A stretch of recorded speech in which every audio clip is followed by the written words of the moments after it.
ତୁ କାହିଁକି କାନ୍ଦୁଛୁ? କଣ ହେଇଛି ତୋର? ମୋ ମା କୋଉଠି ଅଛି? ମୋ ମାକୁ ନେଇକି ଚାଲ। ଆରେ ବାବୁ, ତୋ ମା ତୋତେ ମରି ଯାଇଛି ବୋଲି ସେଠି ଛାଡ଼ି ଦେଇ ଗଲା। ତା ପରିଚୟ ମୁଁ କିଛି ଜାଣିନି।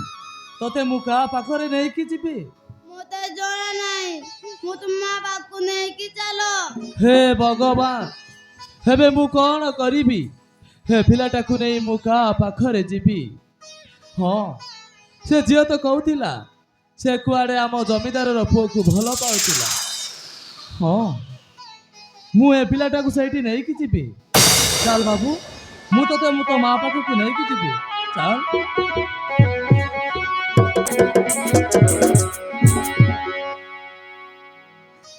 ସୁଦନ ବାବୁଙ୍କର ତାକୁ କେଉଁ ପରିଚୟ ମଣିଷ କରିବି? ମତେ ଲାଗୁଛି ଏ ପୁଅକୁ ନେଇ ତାଙ୍କ ଘରେ ଦେଇଦେଲେ ଭଲ ହବ। କିନ୍ତୁ ସେ ଘରୁ ତ ମତେ ବାହାର କରି ଦିଆଯାଇଛି। ମୁଁ ସେଟା କେଉଁ ମୁଖ ନେଇକି ଯିବି? ହେ ଭଗବାନ, ମୁଁ କଣ କରିବି କିଛି ଭାବି ପାରୁନି। ହଁ, ମୁଁ ଭାବି ପାରୁନି।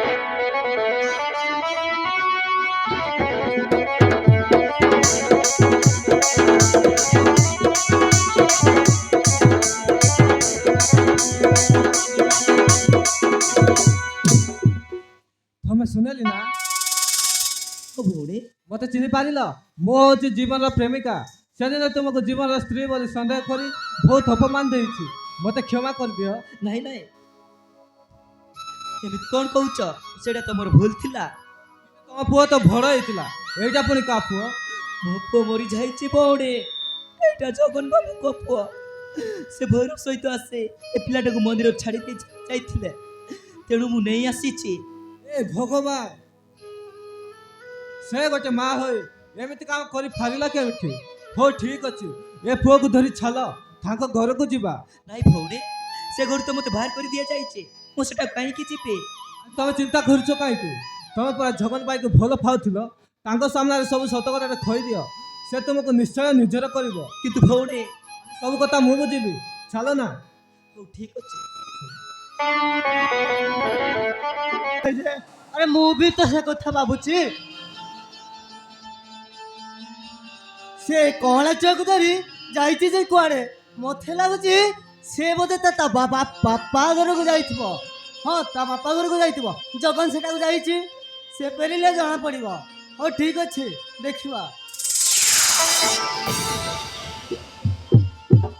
ତୁ ଏକା ଏକା ଚାଲି ଆସିଲୁ ଯେ, ବୋହୁ କାହିଁ? ନାଇଁ ମୋ ନାଇଁ, ପୁଷ୍ପା ସେଟାକୁ ଯାଇନି। ତା ମାନେ ତା ବାପା ଘରକୁ ବି ଯାଇନି।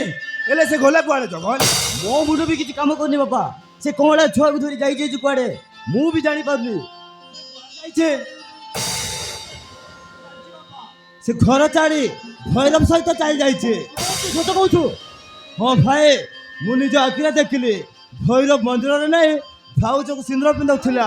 ଆଉ ମୁଁ ପ୍ରତିବାଦ କରିବାରୁ ସେମାନେ ମତେ ମାଡ଼ ମାରି ଖସିକି ଚାଲିଗଲେ। ନା, ସେ ହରାମଜାଦା ଆମର ଏତେ ବଡ଼ ସର୍ବନାଶ କରିଦେଇଛି। ଆରେ ଚାଲ ଜୀବନ, ଆରେ ଚାଲ। ସେ ହରାମଜାଦା ଯୋଉଠି ଥିଲେ ବି ତାକୁ ମାରି ଶେଷ କରିଦେବା। ଆରେ ଚାଲ। ମୁଁ ବି ଆଦେଶ ଦେଉଛି, ଏ ଆରାମଜାଦା ରାକ୍ଷସକୁ ମାରି ଶେଷ କରିଦିଅ। ତା ମଲା ଖବର ନ ଶୁଣିବା ଯାଏ ମୁଁ ପାଣି ଟପାଇ ଛୁଇଁବିନି। ଆରେ ଯାଅ। ଠିକ ଅଛି ବାପା, ଚାଲ।